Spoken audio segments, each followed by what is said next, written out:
that doesn't necessarily mean that they're good. And I don't want anybody following my footsteps.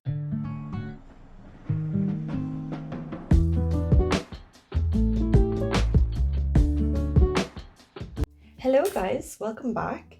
So today is a little bit different. So we're just going to look at one binder today because I have a new binder that I've introduced into my collection.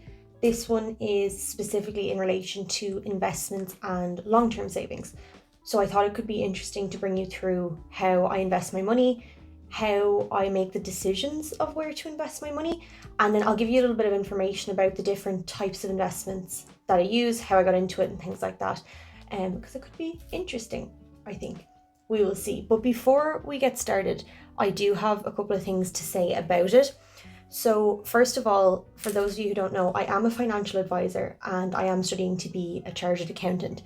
So that is why I think it would be interesting for me to make this video, to show you, based on my knowledge, how I come to the decisions that I do. And nothing is extremely complex here. I like to keep my investments simple. I don't really like to do things that I don't know a lot about. So that's a good context to give you a good background. There is also a disclaimer, and that is that I'm not saying that the way that I invest my money is the best way for you to invest your money. The decisions that you make with what to do with your money are always going to be individual, personal, based on your lifestyle, your goals, your financial goals, and what you want to do with that money, but also your risk tolerance and the return you're looking for. So everybody is going to be a little bit different in terms of how much risk you actually want to take with your money, and also what return you're looking for. Some people just want their money to, keep in line with inflation, to not devalue over time. That is the point of investing, is that your money can make you more money, and that if you have money in cash, which I know this is going to sound a bit weird for a cash stuffing channel, but when you keep money in cash, if you keep cash for a long time, it does devalue. So every year with inflation, the price of everything just goes up, and it will consistently do that over time. We sometimes hit recessions and the price of things goes down again, which is kind of levels us out a little bit. But the idea is that if you kept a fiver today and waited 50 years, it's not going to buy the same amount of stuff that a fiver will buy you now. So that is the idea of inflation. A lot of people invest just to try and keep up with inflation so that any cash that they have sitting by doesn't devalue. That's the reason a lot of people invest.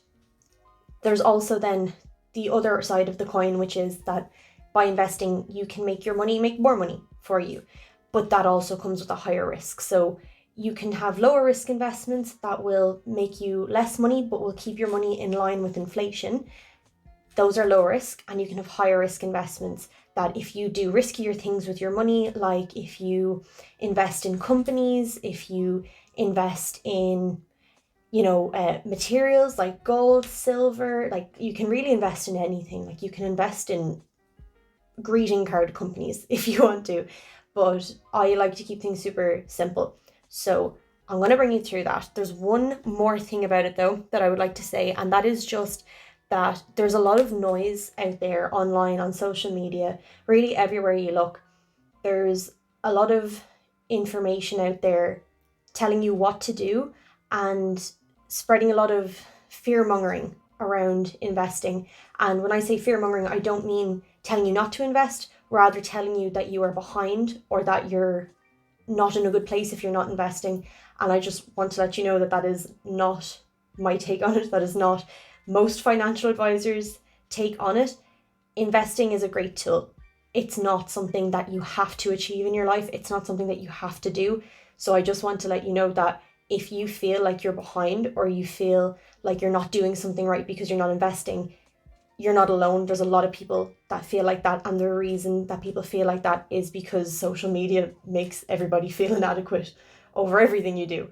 If you can probably think of other things off the top of your head that social media makes you feel inadequate about, you know what I mean? So just keep that in mind when you see anything out there that's saying, oh, if you're not investing your money in this, then you're not doing it right. Or, I earned $1 million overnight in crypto. Let it go. It doesn't matter. There's so much more to life than investing your money. If you can and you do, that's great. brilliant for you. If you don't, and you don't know if you ever will, that's also fine. There's plenty of people that have lived a really fulfilled life without ever investing money. So it's really you that needs to make the best decisions for your personal finances. I just want to share knowledge, share information, maybe demystify a bit of investing, and that is all I want to do.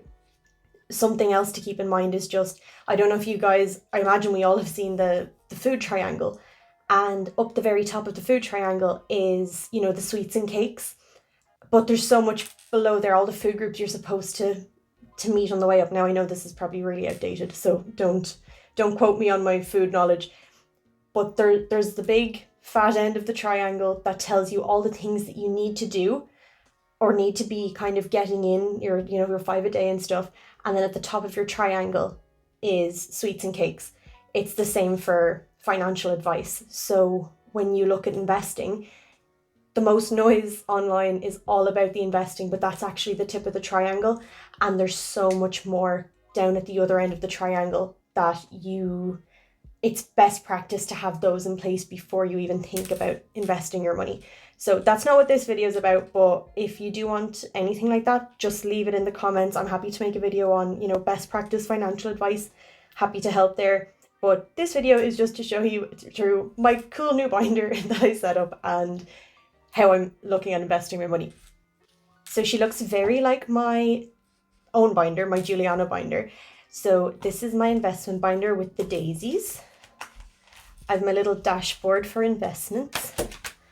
And yeah, so there's a few in here. I'll tell you the purpose of the money that's in these accounts. I'm not going to go through the amounts. I just, if you want me to, let me know. I'm happy to bring you through the amounts that are in each account.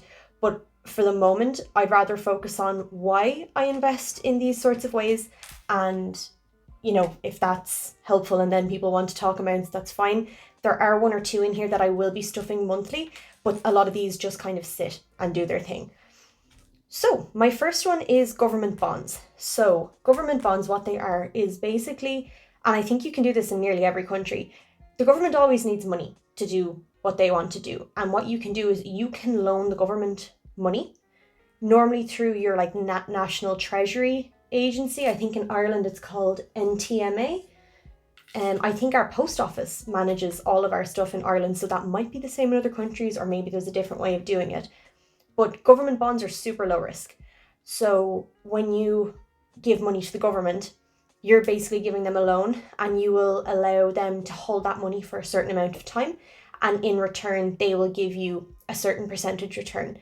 So I am using government bonds at the minute. I may change this in future, but this is where I'm keeping money towards buying a house. So for my house deposit, I'm keeping it in government bonds. I have currently locked away the amount of money that's in this envelope for 10 years, and I should get a 10% return on it at the end of the 10 years. As I said earlier, with low risk, you get low reward. Because this is a low risk, 10% might sound great, but if you think about 10% over 10 years, it's not really a great return. But really, I just want to keep this money safe. I don't want to be able to touch it, and I want it to do a little bit of work. But as I said, I may change this at some point in future to something slightly more risky with a little bit more return. But that's where my house deposit is for now. There's lots of different options when you loan to your government. They normally have different periods of time. So you can give them money for a year, for 3 years, 5 years, 10 years. There's also, which brings me to my next one, prize bonds. So I'm not sure if this is something in every country. It may be called something else, but this is another government run scheme. So this money here is my version of the lotto, because I don't do the lotto. I'm not really a gambler, but there is this system in Ireland where you can buy prize bonds from the government. So they're basically units. And when I say a unit, it's just a fictional unit off somewhere. You buy a unit and that unit has a number, and every week all of the units that are owned by everybody in Ireland go into a raffle, and when it's pulled out you can win money. And then I think every quarter there's a big prize of like 250,000. So I have a certain amount of money in prize bonds. That stops me from doing the lotto then, because I'm already in a weekly raffle to win money. and larger amounts a couple of times a year. But that money is also, so it's very low risk because I can take it back at any time. It's not being invested necessarily by the government. It's just sitting there with the potential to win me money at some point, but as a result it's little to no reward unless I do win something. So no guaranteed reward here. I may never win anything. I think I won €50 last year, so that's not too bad. But there's no guarantee of getting anything returned on this, but I just like having something out there that maybe one day will get me a prize. So this is my invest envelope. So the reason I've called this invest is because I don't want to disclose the company that I use to do things, because I don't want people to go and invest in what I'm investing in just because that's what I'm doing. I hope that's clear as to why I wouldn't do that. It's just that I have done a lot of research into these things to decide what I want to invest my money into, and that doesn't necessarily mean that they're good. And I don't want anybody following my footsteps and investing exactly how I invest, not because it's any detriment to me, it's not. But I don't want you to come back to me in 2 years and be like, I lost this much money because I did what you did, because I'll have lost the money too. So this is actually an index fund. So what an index fund is, to try and keep it simple, is I don't have the money to go invest in Apple or Google or, gas or oil companies or the sort of companies that people invest in to make money back, because those companies make a lot of money. And if you own a share of them, which is just that you own a percentage of them, you will then get a share of their profits every year. But to buy into these companies and to buy a little piece of them is super, super expensive. So what an index fund allows people to do is an insurance company or an investment company will buy shares in a load of companies themselves. And then what they do is they open up this fund, and you can join the fund, and they will have a unit.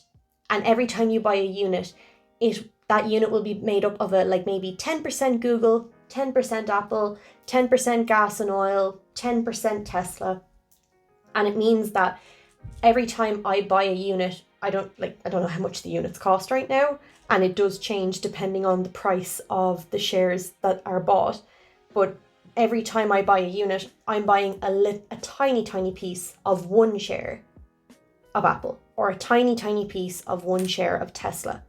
So my unit is many things rather than just buying one share in one company. It's maybe like an 800th of many companies. So with this then, in terms of risk, it's highly personal. So with this company that I invest with, you have to do a survey and they assess how much risk you're willing to take with your money.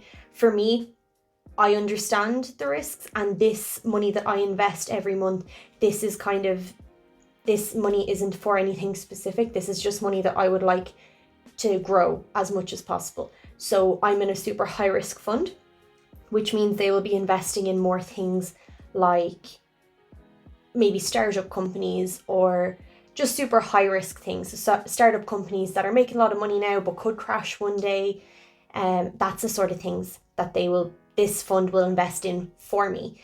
And there's hundreds of thousands of people in the same fund. We're all buying little pieces all the time, but the actual true owners of the shares of all those companies is the company that owns the index fund, which is who I give my money to each month, and then they go invest it for me.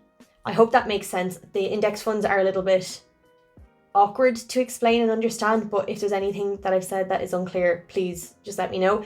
This one is something that I do stuff monthly. This is like extra money that I have in my budget that I invest, and I've seen good growth so far. Nothing like colossal, but it does look good, and I have kept up with that because of that. P2P, so this is peer-to-peer lending. So how I ended up getting into this was one of my jobs that I've held in financial services was a credit risk analyst. So I used to assess small businesses for credit worthiness. So if a small business was applying for a loan, I would assess their financials or their projections of how much they think they'd make in the next year. and assess if they should be granted that loan or not. So I built up skills in reading accounts and, predicting how well a company might do. So I decided through a platform here in Ireland, which actually could be global now that I think about it, I directly fund small businesses for certain things, but I don't fund everything. So say there could be a hairdresser's that wants 100,000 to redo their salon. I might put 50 to 100 euro towards that, and a lot of people will.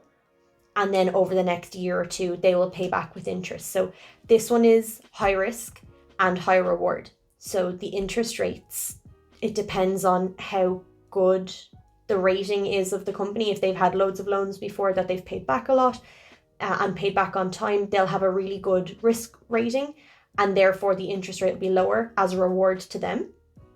Or you can also then have companies that have had issues in the past, small businesses, that have had issues in the past, and they will have a higher interest rate, which is then a reward to the lender, which is me, for taking a risk in funding them.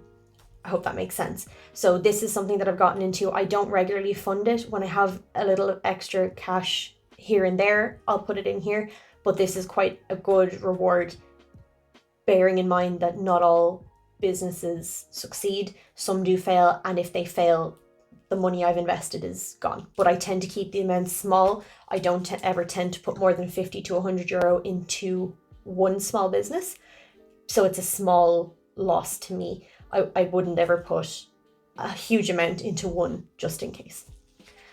And then we are into pensions. So there's pension 1 and pension 2. The reason being that my first pension, let me just check. Yes, so pension 1 is an older pension that I have. So when I first joined my first ever financial services job, they offered me my first pension that I'd ever had.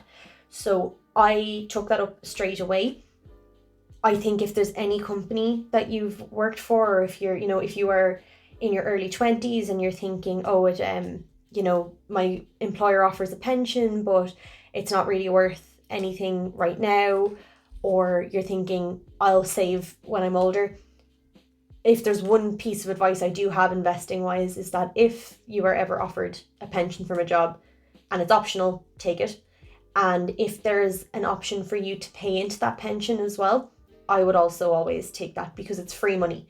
So my employer, when I first started, they were offering 10% of my annual salary. So they would put 10% into this pension pot for me.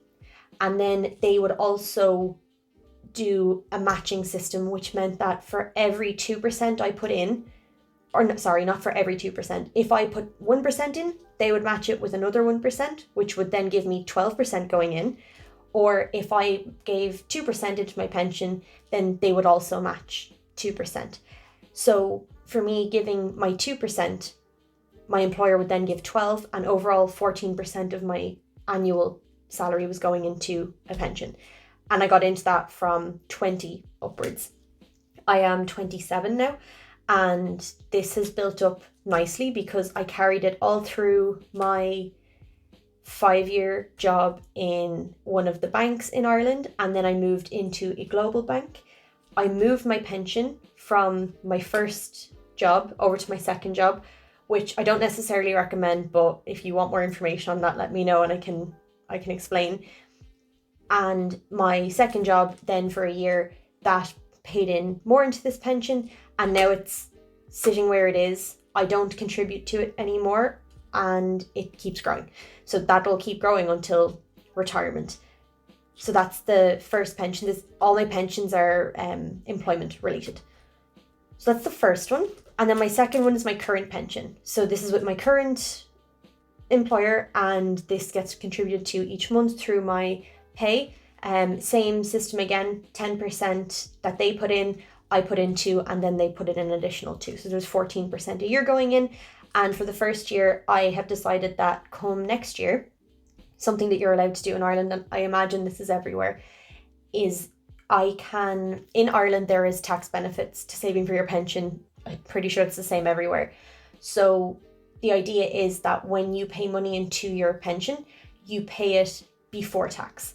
So you might be paid, say, I'm just using a round figure here, but if you were paid €1,000 a week and you put €100 into your pension, they would take the €100 out of your pay and put it into your pension, and then they would tax you on the 900. So that's how it works, because eventually when you get to retirement age, that's when there will be tax implications for your pension when you take it during retirement. But while you save up for your pension throughout your life, it is tax, I don't want to call it tax free, but it's always taken before tax. So it works out as very tax efficient to do so. So this one gets stuffed every month then straight from my pay, and that will be building up over time. So what you'll see in my monthly cash stuffings is I will stuff pension 2 and my invest envelope. Everything else in here is just kind of sitting doing its thing. And sorry, I just realized I forgot to say about this, that in Ireland you have, depending on your age, you have certain amounts that you can contribute into your pension. You can contribute as much as you want, but the tax relief that I was just talking about only applies to certain percentages. So for my age group, I can contribute up to 15% a year with the tax benefits. As I said, I'm contributing 14. So what I'm going to do is next year when I get my bonus, I'm going to put the additional 1% in, which you can do after the tax year is ended. And I will then carry the tax relief into next year, and I will get extra tax credits for having contributed to my pension after year end. So I know that one's super, that could have gone over your head. Honestly, when I was younger, that would have gone over my head too. So if there's any questions, or if you're like, what the hell, let me know. I can try to do a separate video explaining pensions and tax relief on pensions. No problem at all. I'm happy to do that. Just let me know. And then last in here is just my emergency fund. So I moved this out of my sinking funds, and in here, because I've stopped stuffing it, I have what I want to have in emergency fund, and now I'm focusing more so on building up my other sinking funds and contributing into certain investments that I've gone through there. So I think, oh, and by the way, in terms of pensions and risk, because I didn't really mention, this all depends on your pensions provider. So my pensions provider, and most of them, what they tend to do is they will have an automatic system that you will be put into that, based on your age, will auto invest the money in your pension into riskier things when you're younger, and as you get older they will gradually start investing your money rather into medium and low risk funds and items, with the idea being that when you're young you want to put your money into high risk stuff so that you get a good return, but then as you get older you want your money to be a bit safer to make sure it's there at retirement. So that's how my pension works. I just use the automatic system. You can also opt to, decide upon what your investments are. I don't do that. As you can see from everything I've showed you today, everything I have is quite passive.